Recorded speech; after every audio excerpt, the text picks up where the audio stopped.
수요 예배 오신 우리 성도님들 정말 환영합니다. 우리 중에 아무도 이 자리에 정말 하나님의 부르심이 없이 오신 분은 한 분도 없을 것입니다. 주님께서 이 자리에 우리를 부르셨습니다. 이 시간에 우리 서로 이렇게 격려해 주시면 좋겠어요. 하나님께서 부르셨습니다. 하나님께서 부르셨습니다. 오늘 저녁에도 하나님께서 그 부르신 가운데 정말 귀한 은혜로 주님께서 충분하게 채워주실 줄 믿습니다. 이 시간에 우리를 자녀로 부르신 그 주님의 사랑을 함께 찬양하겠습니다.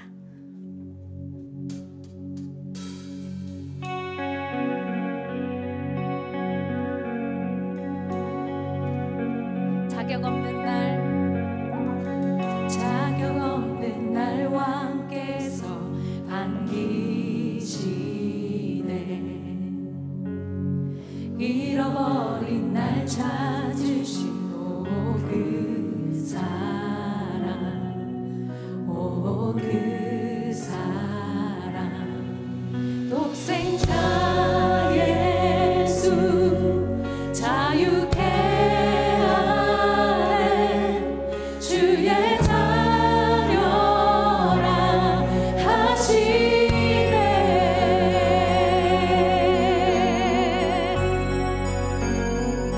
내 모든 죄 대속하신 주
기르시는 양이 여호와를 즐거이 불러 기쁨으로 주께 나아가리. 여호와 하나님 난 주의 백성 기르시는 양이라. 감사함으로 주를 높이며 그 문에 들어가서 찬송함으로 그 이름을 송축할지. 감사함으로 주를 높이며 그 문에 들어가서 찬송함으로 그 이름을 송축할지어다. 여호와를 즐거이 불러 기쁨으로 주께 나아가리. 여호와 하나님 난 주의 백성 기르시는 양이라. 여호와를 즐거이 불러 기쁨으로 주께 나아가리. 여호와 하나님 난 주의 백성 기르시는 양이라. 감사함으로 주를 높이며 그 문에 들어가서 찬송함으로 그 이름을 송축할지. 감사함으로 주를 높이며 그 문에 들어가서 찬송함으로 그 이름을 송축할지어다. 주의 선함과 인자하심이 영원하고 주의 성실하심이 내 대에 비치도다. 감사함으로 주를 높이며 그 문에 들어가서 찬송함으로 그 이름을 송축할지어다. 감사함으로 주를 높이며 그 문에 들어가서 찬송함으로 그 이름을 송축할지어다. 목소리로 주님께 감사함으로 주를 높이며 그 문에 들어가서 찬송함으로 그 이름을 송축할지. 마지막으로 감사함으로 주를 높이며 그 문에 들어가서 찬송함으로 주 이름을 송축할지.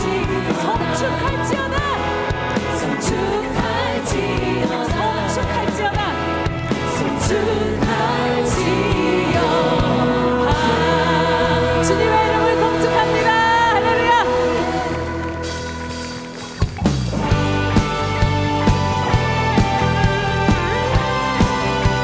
우리에게 하늘나라를 주신 주님 앞에 감사의 찬양으로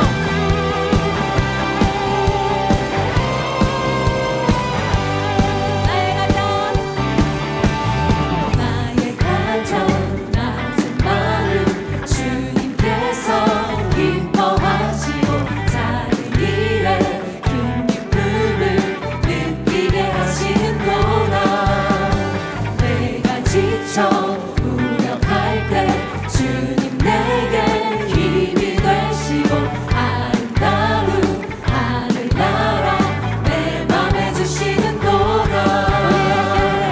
우리에게 축복하신 하나님 사랑 낮은 자를 높여주시고 아름다운 하늘나라 허락하시고 아름다운 하늘나라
주님께서는 우리가 찬양할 수 없는 상황 가운데서 기쁨을 주시고 또 감사할 수 없는 상황 가운데서 감사하게 하시고 평안할 수 없는 상황 가운데서 우리에게 평안을 주십니다.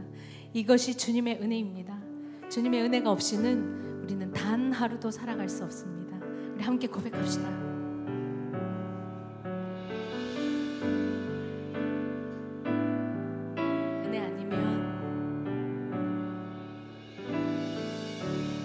은혜 아니면 살아갈 수가 없네. 호흡마저도 다 주의 것이니 세상 평안과 위로 내게 없어도 예수 오직 예수뿐이네. 은혜 아니면 살아갈 수가 없네. 호흡마저도 다 주의 것이니 세상 평안과 위로 내게 없어도 예수 오직 예수뿐이네. 그 시계를 다 볼 수도 없고 작은 고난에 지쳐도 주께 묶인 나의 모든 삶 버티고 견디게 하시네.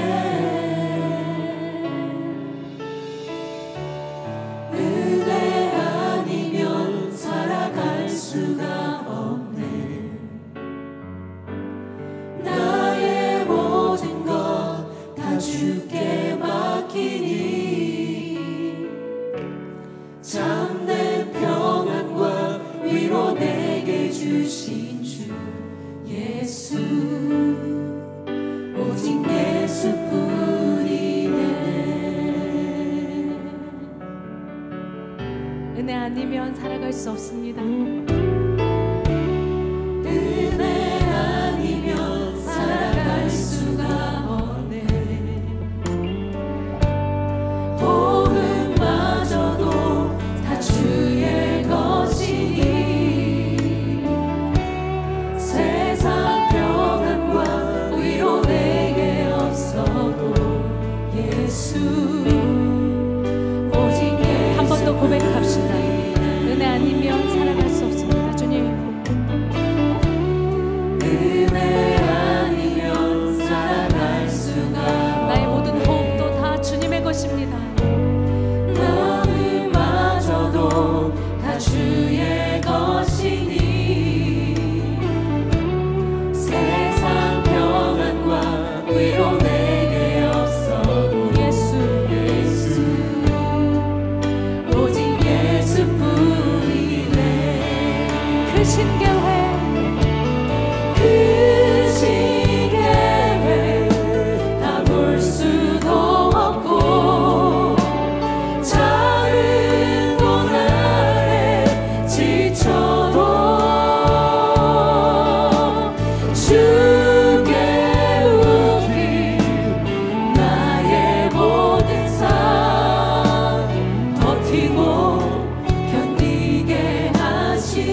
예수는 나의 힘이요 예수는 나의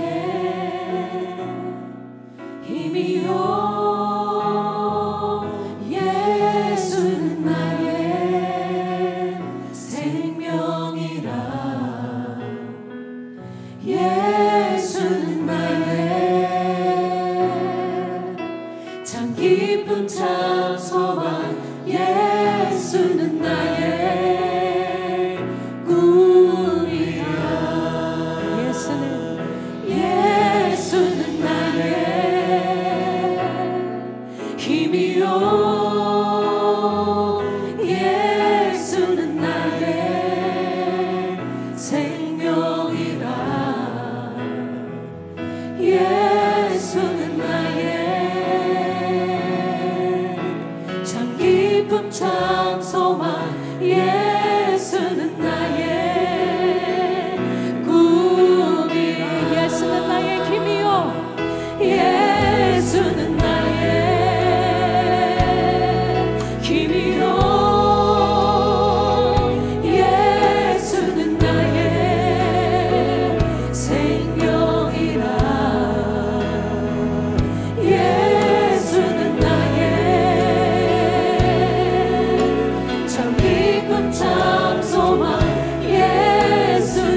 주시옵소서. 이 시간에 주여 한번 부르짖고 기도하겠습니다. 주여.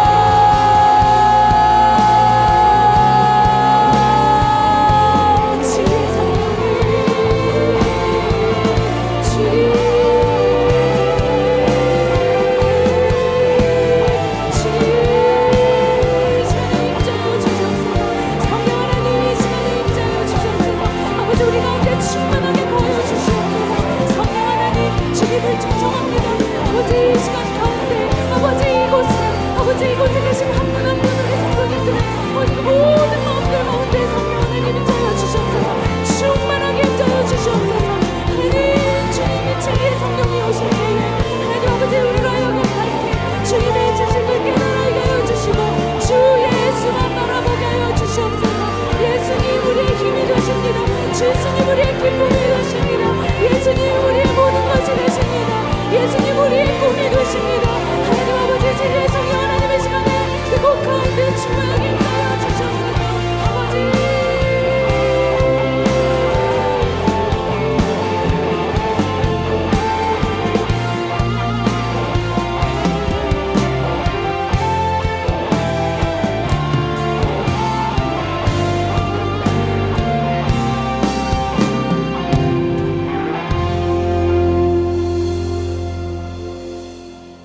거룩하신 하나님 아버지, 지난 3일 동안 우리와 함께 하시고 수요 예배로 인도해 주셔서 감사합니다. 예수 그리스도를 나의 구주로 고백하게 하시고 그 은혜로 말미암아 값없이 구원의 선물로 우리로 하여금 자랑하지 못하게 겸손하게 해주신 십자가의 은혜에 감사합니다. 이 시간 우리가 예배 드릴 때 신령과 진정으로 예배 드릴 수 있도록 성령 하나님 도와주시옵소서. 2023년 1월도 벌써 지나 2월입니다. 한 해를 시작하며 하나님 앞에 믿음으로 결단하며 고백하였던 것을 다시 한번 기억하며 하나님의 자녀로 살아갈 수 있도록 인도하여 주시옵소서. 하나님 아버지, 지난 시간 우리가 보내왔던 시간들을 돌아봅니다. 모든 순간들을 당연한 것이라 생각하며 하나님을 의지하지 않고 내 자신을 우선시하며 살지 않았는지 돌아봅니다. 상한 감정으로 상처와 대화하며 하나님의 종으로 살지 않고 죄의 유혹에 빠져 실패하였다면 주님 우리의 믿음을 없음을 불쌍히 이겨주시고 용서하여 주시옵소서. 하나님 아버지, 호산나 교회는 예배, 다음 세대, 양육, 회복, 선교를 핵심 가치로 아름다운 교회, 행복한 성도를 꿈꾸는 믿음의 공동체로 든든히 세워나가기를 원합니다. 2023년은 오직 주님만 바라보고 주님 앞에 살아가는 그런 성도가 되게 하여 주시옵소서. 부르심을 입은 자들로 어떤 상황에 있든지 기도의 사람, 정인의 삶, 저주에서 축복으로 바꾸는 십자가 신앙인으로 살아갈 수 있도록 인도하여 주시옵소서. 하나님 아버지, 1학기를 시작하며 양육훈련과 청소년 개강 집회 모든 가정마다 어려움 없도록 시간들을 허락하여 주시고 주의 은혜와 사랑을 경험하는 시간 되게 하여 주시옵소서. 또한 모든 사역 과정마다 먼저 주님 앞에 기도로 준비하는 사랑하는 주의 자녀들에게도 성경을 통하여 주의 은혜를 충만히 누릴 수 있도록 축복하여 주시옵소서. 하나님 아버지, 지금 세계 열방에서는 지진과 질병으로 고통받는 나라가 너무나 많이 있습니다. 상처와 아픔을 겪고 있는 나라를 불쌍히 이겨주시고 빨리 회복될 수 있도록 주님 긍휼을 베풀어 주시옵소서. 이 모든 것이 하나님의 주권이며 하나님이 다스림을 알도록 나라와 민족을 위하여 기도하는 호산나 공동체가 되게 하여 주시옵소서. 지난 4년 코로나 팬데믹으로 한국 교회가 많은 어려움을 겪고 있으며 세계적 경기 침체로 모두가 힘든 시기를 지나가고 있습니다. 하나님 아버지, 호산나 교회 모든 성도가 어려운 시기에 잘 견디고 승리할 수 있도록 은혜를 다하여 주시옵소서. 유진소 담임 목사님을 위해 기도합니다. 안식년을 가지면서 영적 재충전의 시간이 되게 하여 주시옵소서. 영적인 재충전을 통해 다시금 복음의 열정을 회복시켜 주시고 교회와 모든 열방을 향하여 비전을 세우는 호산나 교회가 되게 하여 주옵소서. 안식년 기간 모든 시간과 계획과 주님께서 함께 동행하여 주시고 안전과 건강을 지켜 주시옵소서. 이 시간 예배를 섬기는 모든 헌신자들을 기억하시고 축복하여 주옵소서. 이제 우리가 말씀을 듣고자 합니다. 말씀을 전하시는 김태훈 목사님께 성령의 충만함을 허락해 주셔서 하나님의 말씀을 잘 전할 수 있도록 인도하여 주옵소서. 또한 전하는 말씀으로 인하여 순간순간 어려움에서 이겨내며 살아갈 수 있는 생명의 말씀이 선포되도록 하나님 주장하여 주시옵소서. 언제나 우리의 작은 신음에도 응답하시는 예수님의 이름으로 기도합니다. 아멘.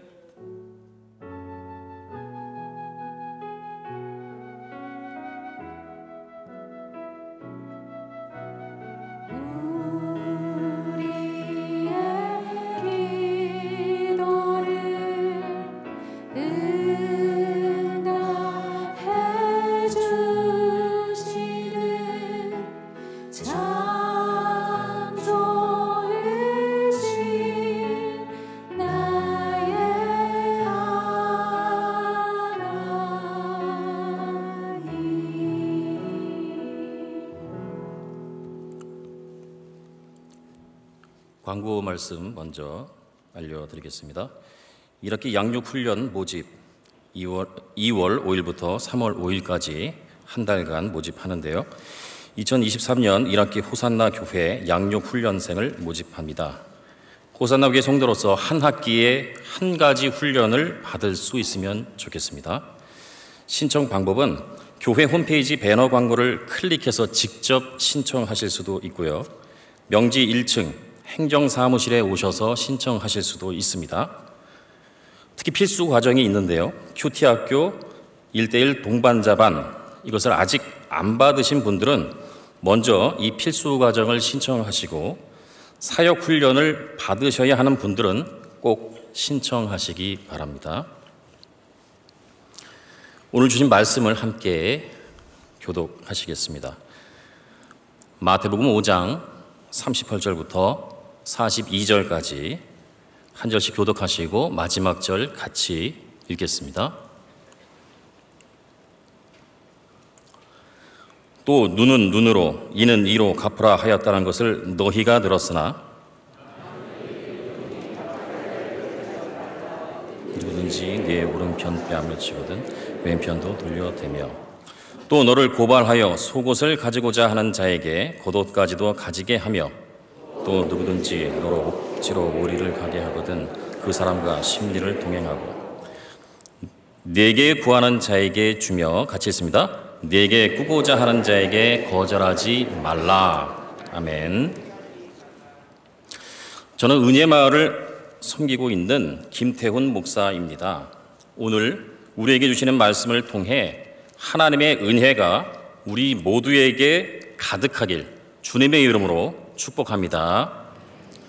성경에는 다양하고 풍성한 내용들이 가득합니다. 그 중에서 여러분은 어떤 내용을 기억하고 계시나요? 성경에 나오는 다양한 내용들 중에서 팔복, 소금과 빛, 주기도문, 황금률, 좁은 문, 이런 것들은 가장 잘 알려진 내용들 중 하나라 할 수 있습니다. 그런데 이 모든 내용들이 산상설교 안에 있습니다. 마태복음 5장, 6장, 7장을 산상설교라 하는데요. 산상설교는 예수님의 가르침 중 으뜸이라 하여 산상수훈 그리고 보화와 같은 가르침이다 라고 해서 산상보훈 이렇게 부르기도 합니다. 그런데 이렇게 잘 알려진 산상설교가 흔히 잘못 이해되고 있습니다.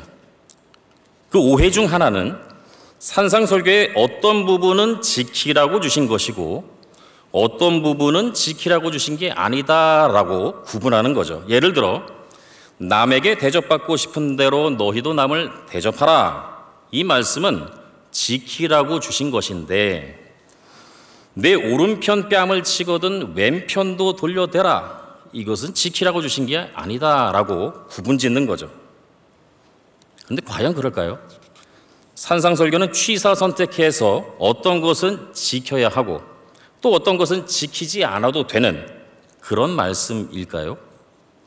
산상설교에 대한 또 다른 오해 중 하나는 이 설교가 모든 사람들에게 도움을 주는 가장 고상한 가르침이다라는 생각입니다.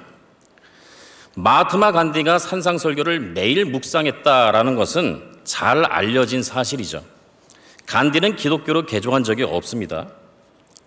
과연 산상설교는 믿는 자건 믿지 않는 자건 누구에게나 도움을 주는 그러한 가장 고상한 일반 윤리라고 말할 수 있을까라는 것입니다. 오늘 주신 본문을 살피면서 예수님께서 산상설교를 통해 전하고자 하신 내용이 무엇인지 함께 은혜 받는 시간이 되길 주님의 이름으로 축복합니다. 본문으로 들어가 보겠습니다. 본문은 이렇게 시작합니다. 또 눈은 눈으로 이는 이로 갚으라 하였다는 것을 너희가 들었으나. 한 대 맞으면 2대 때리고 싶죠? 2대 갖고 되겠습니까? 3대, 4대는 때려야 마음이 풀리죠. 보복은 더 큰 보복을 낳게 되어 있습니다. 보복을 방치해 두면 그 사회는 오래가지 못할 것입니다. 눈에는 눈, 이에는 이, 맞은 만큼만 보복하라는 거죠. 이 율법은 보복의 한계를 제시함으로써 사회의 질서와 안녕을 유지하는 그런 법으로 주어진 것이죠. 그런데 예수님은 이렇게 말씀하십니다. 나는 너희에게 이르노니 악한 자를 대적하지 말라. 보복하지 말라는 가르침을 선언하시고 첫 번째 예로 주신 것이 누구든지 내 오른편 뺨을 치거든 왼편도 돌려대라입니다. 여러분 옆에 계신 분을 잠깐 한번 보실까요? 다시 앞에 보시고요. 자, 옆에 계신 분 얼굴을 봤죠? 어떻게 하면 상대방의 오른편 뺨을 칠 수 있을까요? 내 거 말고요. 상대방의 오른편 뺨을 치려면 이렇게 칠 수는 없죠. 이렇게 칠 것도 아니고 어떻게 쳐야 되죠? 예, 옆에 분 모션은 취하지 마시고요. 예. 손등으로 쳐야 되죠? 손등으로 치는 것은 예나 지금이나 모욕의 의미를 담고 있습니다. 예수님 당시의 이스라엘에서는 손등으로 뺨을 칠 경우 손바닥으로 치는 것에 2배의 벌금을 물리도록 그렇게 되어 있었습니다. 그런데 예수님은 왜 오른편 뺨을 맞으면 왼편도 돌려대라 이런 말씀을 하신 걸까요? 영화나 드라마를 보면 가끔 이런 장면이 나오죠. 어떤 사람이 상대방의 얼굴을 주먹으로 칩니다. 맞은 사람은 고개를 들면서 이렇게 얘기하죠. 친나? 간지럽네. 모기가 물어감네. 이 짝도 한번 치봐라. 자, 오른편 뺨을 맞으면 왼편도 돌려대라. 과연 이런 의미로 주신 것일까요? 아니겠죠? 그렇다면 혹시 맞을 때 맞더라도 당당하게 맞아라. 이런 의미로 주셨을까요? 이어지는 예들을 보면 그것도 아닌 것 같습니다. 그러면 두 번째 예를 한번 살펴보겠습니다. 너를 고발하여 속옷을 가지고자 하는 자에게 겉옷까지도 가지게 하라. 우리가 이 말씀을 들으면 별로 반응을 안 보일 겁니다. 문화적 차이가 있기 때문인데요. 유대인들이 이 말씀을 들었을 땐 굉장한 충격이었을 겁니다. 우리 구약의 율법 출애굽기 22장 26절을 같이 한번 읽겠습니다. 시작. 내가 만일 이웃의 옷을 전당 잡거든 해가 지기 전에 그에게 돌려보내라. 여기서 옷은 겉옷을 의미하는데요. 저는 2009년에 이집트로 전도 여행을 간 적이 있습니다. 일정 중에 2박 3일을 사막에서 지냈었는데요. 사막 한가운데 마을이 있었습니다. 보이지도 않는 그 드넓은 사막이었는데 한참 가다 보니까 마을이 있더라고요. 그런데 그 마을이 있는 것도 신기했는데 콘크리트로 그 집을 한 채 한 채 이렇게 띄엄띄엄 지어놨어요. 그리고 그 사막에 전기가 들어옵니다. 제가 그것도 놀랐는데 그 부족의 추장의 아들 집에 들어갔거든요. 들어갔더니 위성 안테나를 설치해놓고 잉글랜드 프리미어리그를 보고 있었습니다. 그 추장 아들이 사막 한가운데서. 여러분, 이 사막은 일교차가 굉장히 심하죠. 해가 지는가 싶으면서 바람이 서늘해지기 시작을 합니다. 해가 뜨는가 시작하면서 바로 기온이 40도 이상으로 올라가죠. 이스라엘 사람들이 살던 팔레스틴, 그것도 일교차가 심했습니다. 특히 가난한 자들에게는 겉옷은 이불과도 같았죠. 낮에는 덥다가 밤에 갑자기 추워지니까 가난한 자에게 겉옷은 생존을 위해 필수적인 필수품이었습니다.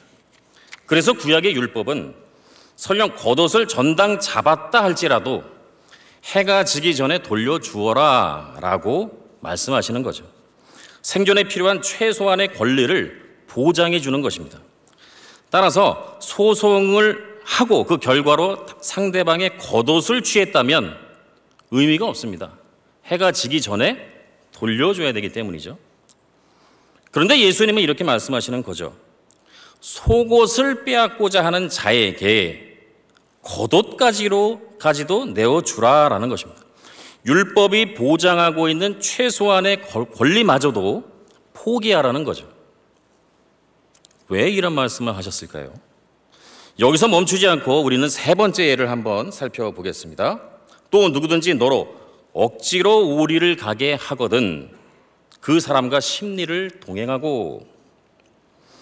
로마는 자신들이 점령하고 있던 지역의 사람들에게 자기가 들고 있는 무기, 군장, 짐 이런 거를 불러서 너 이거 나 대신 메고 가 명령할 수가 있었어요. 그런데 그 명령의 한계, 무한정시킬 수는 없고 한계가 있었는데 그게 1천 복걸음이었습니다. 복걸음 들어보신 적 있어요? 복걸음. 걸음수로 세는 건데 오른발, 왼발 이거를 하나로 보는 거예요. 이걸 복걸음이라고 합니다. 그래서 오른발, 왼발 그걸 하나로 쳐서 그렇게 1000번, 그걸 1천 복걸음이라고 하는데 그것이 대략 1.6km 정도 됐다고 합니다. 개역개정은 그것을 오리라고 번역해 놓았죠. 우리 공관복은 실제로 이 오리, 억지로 오리를 걷게 하는 것을 공관복음이 소개해주고 있는 대목이 있는데 그 부분을 우리가 같이 한번 보시겠습니다. 같이 읽겠습니다. 마침 알렉산더와 루포의 아버지인 구레네 사람 시몬이 시골로부터 와서 지나가는데 그들이 그를 억지로 같이 가게 하여 예수의 십자가를 지우고. 로마 군인들은 십자가를 지고 골고다 언덕을 힘겹게 오르시는 예수님을 채찍으로 치면서 재촉을 했죠. 그런데 시간이 더디게 진행되자 지나가던 사람을 붙잡아서 이 십자가 네가 대신 지고 가라고 시킨 거죠. 그 사람이 구레네 시몬이었습니다. 당시 사람들은 예수님이 이 악몽 같은 로마의 압제로부터 우리를 구원하실 거야 라고 기대를 했었습니다. 그래서 예수님을 왕으로 여기면서 따르던 사람들도 적지 않았습니다. 그런데 지금 예수님이 이런 말씀을 하시는 거예요. 로마 군인들이 너희에게 짐을 지게 하여 억지로 오리를 가게 하면 심리까지라도 가주어라 라는 것입니다. 유대인들은 이 말씀을 들었을 때 또 한 번 충격을 받았을 겁니다. 로마에 저항하고 로마로부터 이스라엘을 독립시키는, 해방시키는 그런 역할을 하시는 것으로 기대하였는데 예수님은 오히려 로마의 강압적인 요구에 굴욕적으로 반응하라, 이런 말씀을 지금 하는 것처럼 보이기 때문이죠. 오른편 뺨을 맞았을 때 왼편도 돌려대라. 속옷을 빼앗고자 하는 자에게 겉옷까지 내주어라. 부당하게 짐을 지우고 오리를 가게 하면 심리까지라도 가주어라. 과연 이것은 지키라고 주신 말씀일까요? 이건 우리가 노력하면 지킬 수 있는 건가요? 앞서 간디의 말씀을 드렸죠. 간디에게 사실 산상설교는 필요 없습니다. 왜냐하면 산상설교는 인간의 노력과 의지로 지킬 수 있는 게 아니기 때문입니다. 예레미야 선지자가 예언한 말씀 한 구절을 우리 또 같이 한번 보시겠습니다. 같이 읽겠습니다. 그러나 그날 후에 내가 이스라엘 집과 맺을 언약은 이러하니 곧 내가 나의 법을 그들의 속에 두며 그들의 마음에 기록하여 나는 그들의 하나님이 되고 그들은 내 백성이 될 것이라. 여호와의 말씀이니라. 하나님은 이스라엘에게 율법을 주셨습니다. 율법은 하나님의 백성이라면 이것을 지켜야 한다라고 주어진 최소한의 기준이었습니다. 하지만 이스라엘은 율법을 지키기는커녕 점점 더 하나님과 멀어졌고 심지어 우상을 숭배했습니다. 하지만 하나님은 포기하지 않으셨죠. 하나님 나라를 세우시려는 하나님의 계획과 뜻은 멈추지 않았습니다. 하나님은 겉으로 보이는 율법이 아니라 하나님의 백성들의 마음에 직접 당신의 법을 새겨주겠다라고 예레미야를 통해서 예언하신 거죠. 그 예언이 예수님을 통해서 성취되었습니다. 예수님이 이 땅에 메시아로 오시고 하나님 나라가 시작되면서 예레미야에게 주신 이 하나님의 말씀이 성취된 것입니다. 이제 하나님께서 당신의 백성들 한 사람 한 사람을 터치하시고 통치하시겠다는 겁니다. 산상설교는 예수님과 함께 이 땅에 하나님 나라가 도래했음을 선포하는 하나님 나라 선언서입니다. 산상설교를 이해하려면 우리가 하나님 나라를 살펴봐야 하는데요. 여러분 힘들더라도 같이 한번 따라가 보겠습니다. 하나님 나라. 여러분 천국이라는 단어를 많이 들어보셨죠? 천국. 성경에서 천국이 어디에서 나올까요? 천국이라는 단어가. 성경 66권 중에 천국이란 단어가 나오는 곳은 마태복음밖에 없어요. 디모데후서 4장 18절에도 천국이 한 번 나오는데 그것은 오역이라고 볼 수 있습니다. 마태가 표현한 천국하고 헬라어 단어가 다릅니다. 마태는 의도적으로 천국이라는 표현을 38번 사용하고 있어요. 마태복음에만 천국이 나와요. 왜 마태가 천국이라는 표현을 썼는가 하면, 유대인들은 성경을 필사할 때 하나님 혹은 여호와 이런 단어가 나오면 쓰던 붓을 꺾고 새 붓을 갖고 와서 다시 썼습니다. 여호와의 이름, 하나님의 이름, 이것을 신성시했기 때문이죠. 그래서 자신들의 입술로도 하나님, 여호와 이런 표현을 안 쓰려고 노력을 했어요. 그래서 마태는 하나님 나라라고 해야 할 것을 하늘 나라 이렇게 표현한 거예요. 하나님을 표현하기 위해서 하늘이라는 단어를 쓴 거죠. 그것을 한자로 바꿨더니 개역개정에서는 천국이 된 겁니다. 그래서 우리가 마태복음에서, 그리고 성경 전체에서 마태복음에만 나오니까 성경 전체에서 천국이라는 단어를 볼 때 우리는 그것이 이거 하나님 나라구나 라고 이해를 해야 돼요. 옆에 계신 분들 같이 한번 나눌게요. 천국은 하나님 나라입니다. 네, 여러분 귀찮더라도 이것을 하셔야 되는 게, 분명히 읽을 때 또 그래요. 천국은 하나님 나라입니다라고 해놓고 천국도 읽으면서 또 하나님 나라 생각 못합니다. 그리고 습관을 바꿔야 돼요. 마태가 말하는 천국은 하나님 나라, 이걸 표현하기 위해서 에둘러서 표현한 겁니다. 그런데 우리나라에 믿지 않는 사람들, 믿는 사람들 통틀어서 천국이라는 표현을 일반적으로 사용해요. 마태가 말하는 천국과 일반적으로 통용되는 천국의 의미는 다릅니다. 일반적으로 우리는 천국이라고 말할 때 죽어서 가는 곳, 하늘에 있는 어떤 곳, 막연하게 그렇게 생각을 하는 경향이 있죠. 그런데 마태가 말하는 천국은 하나님 나라입니다. 본문 안으로 다시 한번 들어가 볼게요. 이것을 기억하고, 하나님 나라, 우리가 천국은 하나님 나라입니다 라고 이야기를 했는데, 그럼 하나님 나라는 또 뭔가, 요거까지만 한번 또 고민을 해볼게요. 하나님 나라는 그럼 무엇인가? 여기서 나라라고 번역된 단어는 헬라어 바실레이아라는 것인데, 이것은 주권, 통치, 다스림 이런 뜻이에요.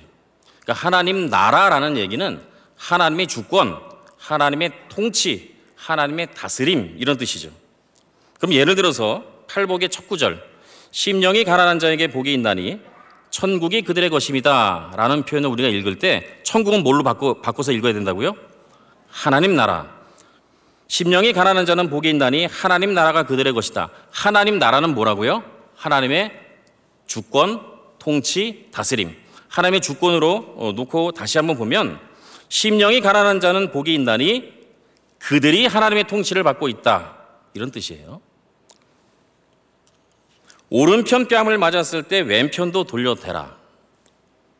이것은 손등으로 친 자에게 손바닥으로 때리세요라고 말하는 거죠. 말하자면 이런 겁니다. 당신이 나를 쳐서 마음이 풀릴 수 있다면 또 치세요. 당신 마음이 풀릴 때까지 치세요. 그런데 손등으로 치지 말고 손바닥으로 치세요. 왜냐하면 당신이 손등으로 치는 걸 누군가 보고 고발하면 당신은 폭행죄에 모욕죄까지 가중처벌될 수 있습니다. 나를 쳐서 당신 마음이 풀린다면 치세요. 그런데 손바닥으로 치세요. 이걸 우리가 지킬 수 있을까요? 아까 말씀드린 것처럼 산상설교는 인간의 노력과 의지로 지킬 수 있는 게 아닙니다. 이것은 하나님의 통치를 받는 그리스도인들의 삶에서 나오는 열매입니다. 하나님의 통치의 결과, 그 사람을 다스리심의 열매, 그것이 바로 산상설교의 내용인 것입니다.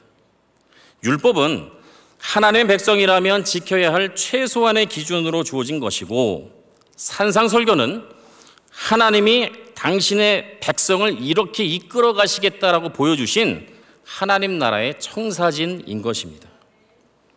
우리가 하나님 나라를 이해했다면 이제 하나님 나라를 인식하며 살아야 합니다. 내가 하나님의 통치를 받고 있다. 나를 하나님이 다스리고 계시다. 모든 주권이 하나님께 있다.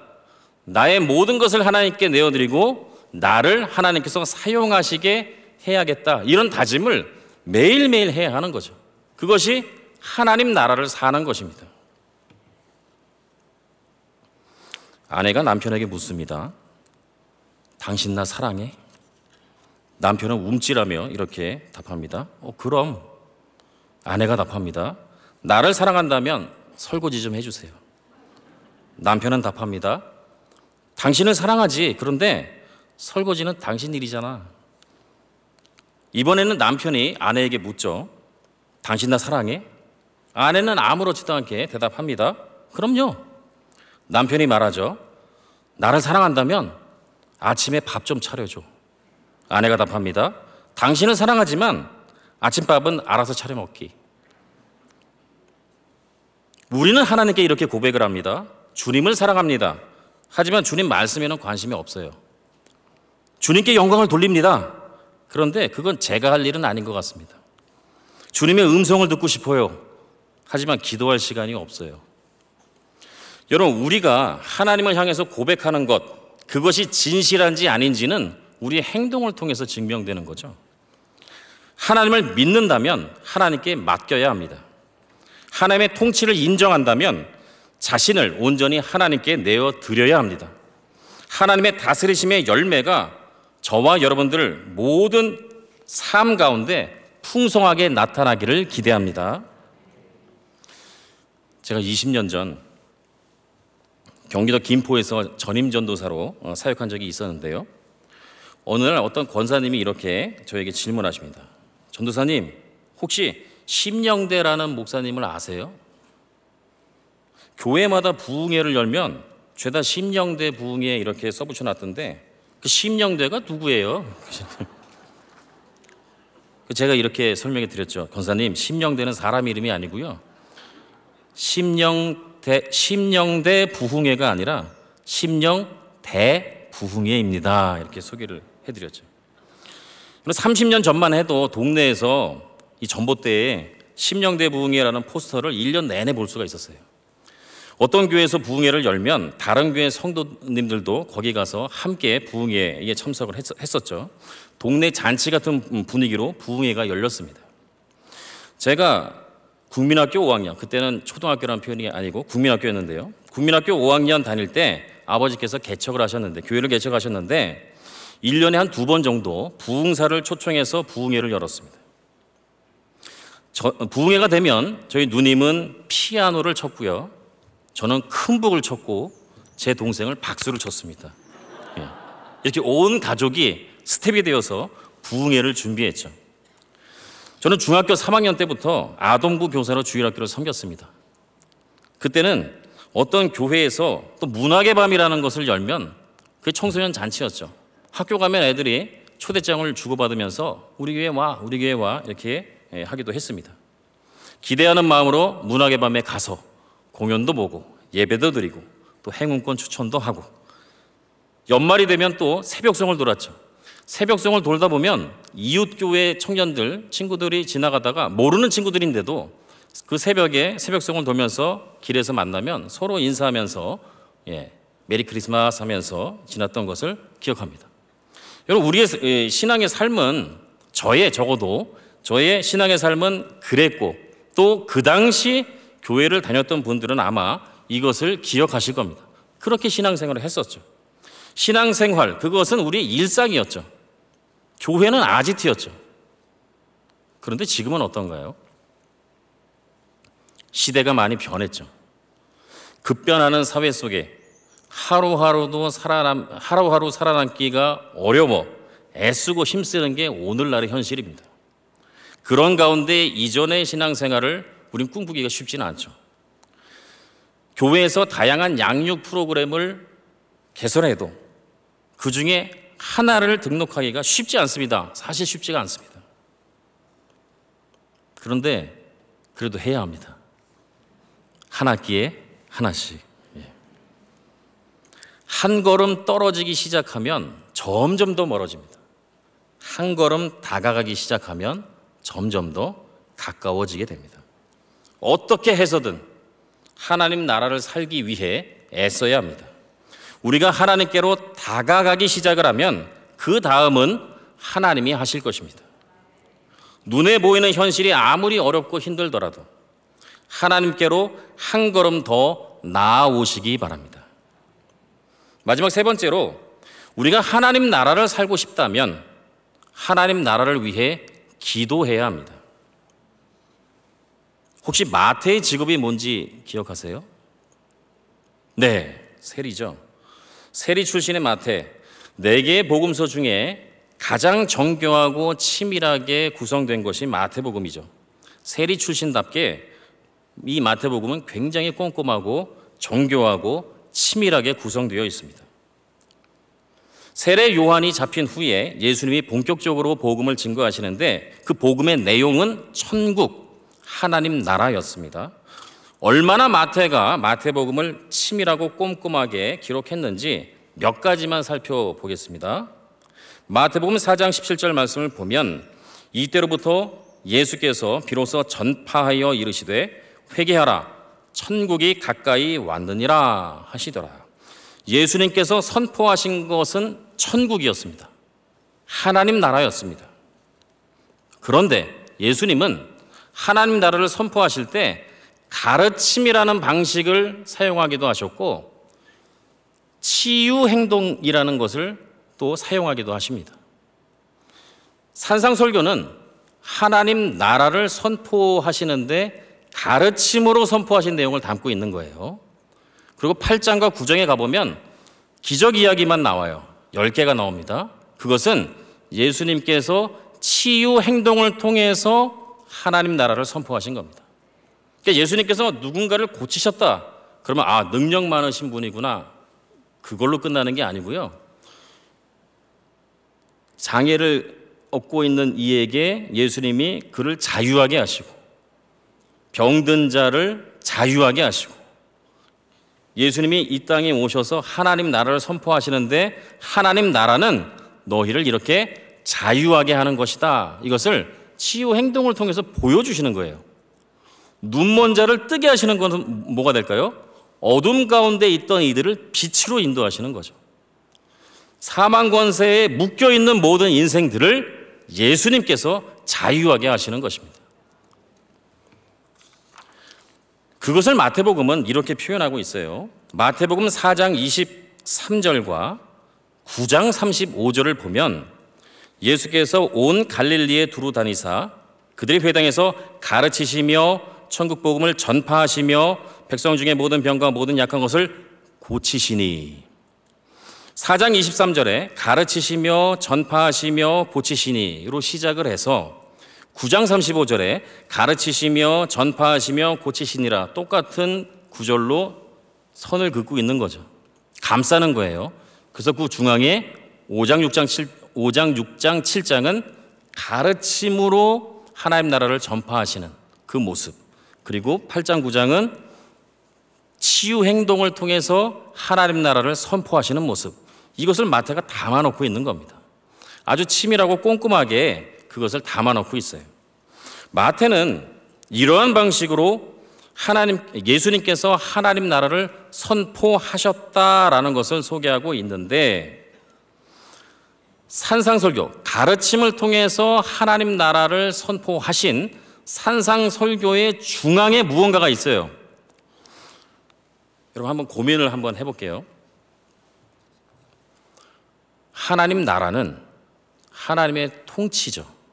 하나님의 주권을 인정한 자들을 하나님께서 통치하시고 다스리시는 거예요.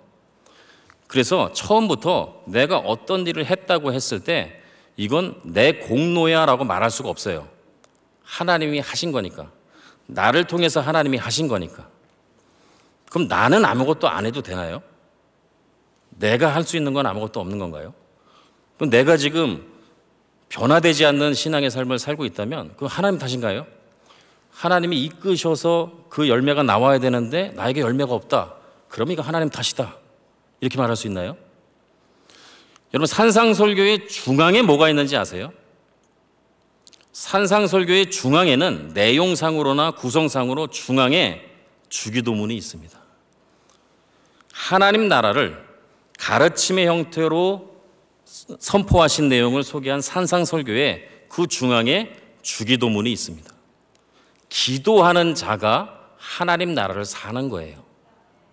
기도하지 않고 하나님의 말씀에 순종할 수는 없습니다. 하나님 나라는 기도하는 그리스도인들을 통해서 세워집니다.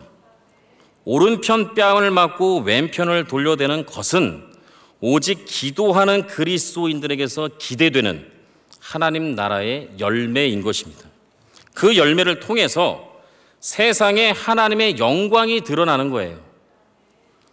하나님의 통치 아래에서 자신을 내어드리고 철저히 순종하는 그리스도인들을 통해서 사람들이 하나님의 살아계심을 보게 되는 것입니다.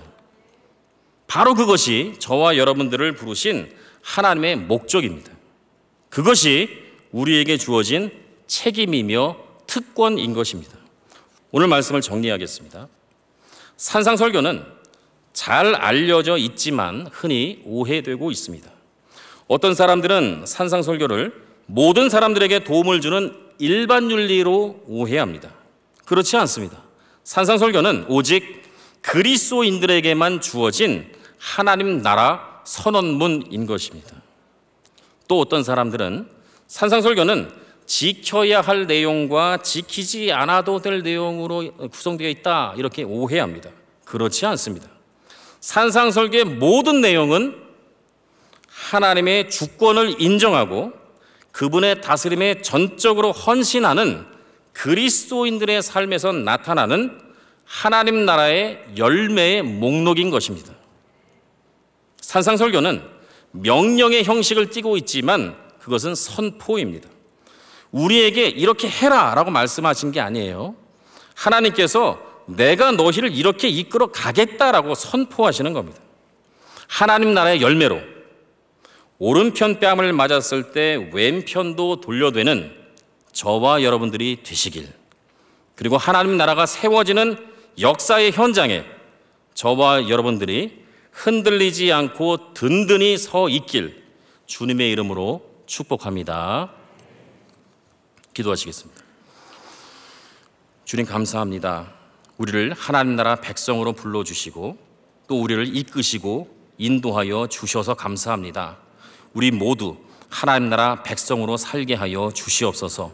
기도하기를 쉬지 않게 하시고 하나님의 통치하심에 순종하게 하시며 그 다스림의 열매가 우리 모두의 삶에서 계속해서 나타나게 하여 주시옵소서.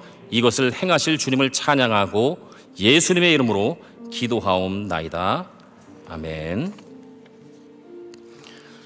우리 하나님 나라 임하소서 함께 찬양하시겠습니다.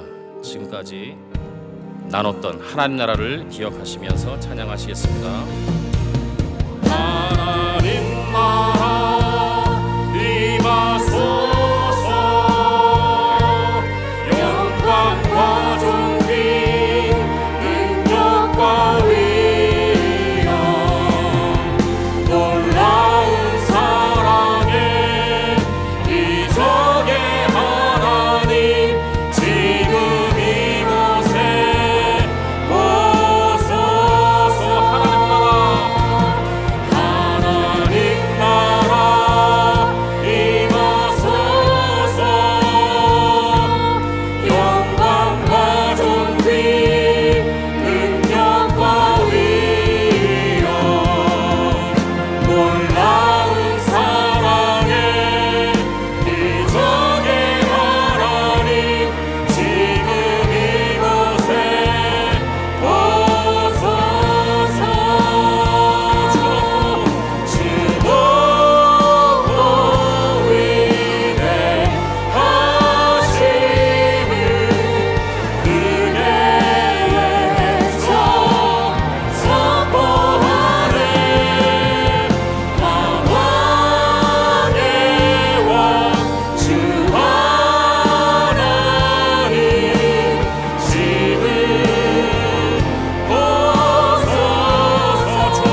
나라를 믿는 그 믿음으로 우리 함께 기도하시겠습니다. 하나님 나라가 무엇인지 반복적으로 깨달아 알게 하소서. 하나님 나라를 날마다 인식하며 살게 하소서. 하나님 나라를 위해 끊임없이 기도하게 하소서. 또한 담임 목사님과 사모님이 안식년을 통해 재충전하고 영과 육이 더욱 강건해지고 하나님 나라를 기대하는 열정으로 가득히 채워지게 하여 주소서. 우리 이 기도 제목을 놓고 주여 역사하여 주옵소서 외치고 함께 기도하시겠습니다. 주여 역사하여 주옵소서. 할렐루야 할렐루야 할렐루야. 아버지 하나님, 아버지 하나님이서 하나님 나라를, 아버지 하나님이서 하나님 나라를 소망하며, 아버지 하나님이서 하나님 나라를 소망하며, 주님 아버지 하나님 소망에 아버지 간절히 기도합니다. 아버지 하나님이서 우리 모두 이제 하나님 나라를 깨달아 알게 하여 주시옵소서. 날마다 하나님 나라를 깨달아 알게 하여 주시옵소서. 더 깊이 알아가게 하여 주시옵소서. 하나님의 통치하심을, 하나님의 다스리심을, 하나님의 주권을 아버지 하나님께서 우리가 깨달아 알게 하여 주시옵소서. 주님 아버지 날마다 그 하나님 나라를 인식하며 살게 하여 주시옵소서. 하나님 나라는 멀리 있는 것이 아닙니다. 하나님 나라는 추상적인 것이 아닙니다. 우리 모든 삶 속에서 그 하나님의 통치가, 하나님의 다스리심이, 하나님의 주권이 아버지 하나님께서 지금 살아서 역사하심을 우리가 인식하며 살게 하여 주시옵소서. 또 주님 할렐루야. 아버지 하나님께서 주님께서 우리 모두에게 아버지 하나님 나라를 위하여서 기도하게 하여 주시옵소서. 하나님 나라를 위하여 기도하게 하여 주시옵소서. 주님 아버지 하나님이시여 온전히 주님 아버지 기도하는 자를 통하여서 하나님 나라를 세워가시는 줄로 믿습니다. 주님 아버지 하나님이시여 이 하나님 나라를 위하여서 우리가 날마다 기도하게 하여 주시옵소서. 주님 아버지 하나님이시여 주님께서 함께하여 주시옵소서. 진솔 담임 목사님과 사모님을 기억하여 주시옵소서. 할렐루야. 주님 아버지 하나님께서 담임 목사님과 사모님이 아버지 하나님께서 안식년을 통하여서 재충전하게 하여 주시고 주님 아버지 영과 육의 강건함을 얻게 하여 주시고 주님 아버지 하나님 나라를 위하여서 아버지 수고하고 앞장서서 나가실 때에 주님 아버지는 그 소망과 비전을 주님께서 풍성하게 채워주시옵소서. 할렐루야. 주님 아버지 그리하여 우리 호산나 교회가 모든 주님 아버지 성도 한 사람 한 사람이 주님 아버지 하나님 나라 백성으로서 온전하게 자리매김할 수 있도록 인도해 주시고 아버지 서 있는 그곳에서 만나는 사람과 아버지 앞에서 경험하는 모든 아버지 상황 속에서 주님 아버지의 직장과 가정과 아버지 현장 모든 현장 속에서 그 하나님 나라를 경험하여 살아갈 수 있도록 아버지 앞에 주님께서 이끌어 인도하여 주시옵소서. 날마다 변화되는 우리를 주님 아버지 우리가 경험하게 하여 주시고 날마다 변화되는 우리를 주님 기쁘시게 보시는 아버지 그 하나님 나라를 우리 모두가 살아가게 하여 주시옵소서. 하나님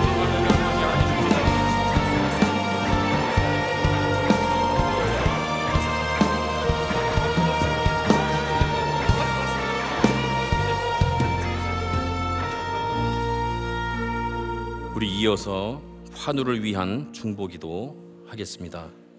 성춘기 성도님 신장병으로 투석받고 있는데 오랜 기간 이식을 기다리고 있지만 이루어지지 않아서 지금 힘든 가운데 있습니다. 하루속히 이식받고 건강을 회복할 수 있도록. 그리고 김성덕 집사님 어제 방광암 수술을 했습니다. 전이는 없다고 하지만 재발 확률이 높다고 합니다. 하루속히 건강을 회복할 수 있도록. 또 권선희 집사님 2021년 유방암이 발병하여 수술 후 회복 중에 있었는데 작년 8월에 백혈병을 또 진단받았다고 하십니다.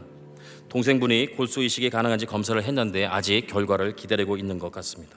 골수 이식이 가능할 수 있도록 그리고 면역력이 다시 회복되어 항암 치료를 이겨낼 힘을 얻을 수 있도록 우리 함께 이 세 분 성도님을 위해서 합심하여 기도하시겠습니다.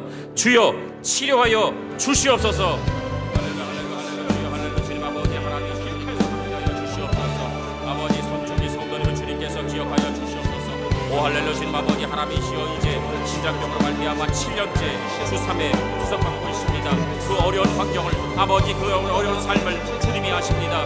하나님 나라를 주님 아버지 하나님이시여 경험하게 하여 주시옵소서. 주님 아버지 아픈 모든 것이 건강하게 회복되게 하여 주시고 주님 아버지 하나님 날마다 주님 아버지 하나님의 주님과 아버지 하나님의 아버지의 기쁨에 아버지 하나님이시여 회복에 주님 아버지 하나님의 그런 아버지 아름다운 경험들을 날마다 이어갈 수 있도록 주님께서 인도하여 주시옵소서. 이제 김성덕 집사님을 위해서 또한 기도합니다. 주님 아버지 방광을 수술했습니다. 주님 아버지는 전이는 없다고 하지만 그러나 수술 검사에 엎어서 재발 확률이 싶다고 합니다. 아버지 안에서 마음의 평안을 주님께서 허락하여 주시옵소서. 주님 아버지 마음의 평안을 주님께서 허락하여 주시옵소서. 주여 아버지 안에서 이 모든 것으로 놀랐을 아버지 이 모든 것을 주님 염려했을 아버지 이 모든 것들을 말미암아 낙심했을 그 마음을 주님께서 만져주시옵소서. 주님 아버지 안에서 주님께서 그 마음을 위로하여 주시고 아버지 참된 평강으로 함께하여 주시고 아버지 안에서 잘 회복되게 하여 주셔서 건강한 삶을 누리게 하여 주시옵소서. 주님 아버지 먼저 있었던 위해서 기도합니다. 아버지 안에서 회복 중에 있었는데 이제 또 백혈병 진단을 받았습니다. 주님 아버지 안에서 이 아버지 낙심할 만한 주님 아버지 안에서 낙심할 수밖에 없는 아버지 이런 현실 속에서 아버지 안에 주님을 향한 그 믿음을 아버지 안에 주님을 바라보는 그 믿음을 못지 않게 하여 주시옵소서. 할렐루야. 주님 아버지 안에서 건강을 회복할 수 있는 길을 열어주시고 아버지 안에 다시 건강한 모습으로 주님 아버지 살아갈 수 있는 주님께서 아버지 안에서 붙잡아 주시옵소서. 주여 아버지 안에서 아프고 힘들고 병든 이들을 주님께서 하시고 아버지 주님께서 아버지 하나님께서 그들을 친히 치료하여 주시옵소서. 능력의 오른손을 안수해 주시고 저들 한 사람 한 사람의 삶을 주님 아버지 하나님이시여 주님께서 회복시켜 주시옵소서. 주님께서 함께하여 주시옵소서. 전능하신 아버지 하나님, 하나님의 능력의 오른손으로 성춘기 성도님, 김성덕 집사님, 권선희 집사님을 치료하여 주시옵소서.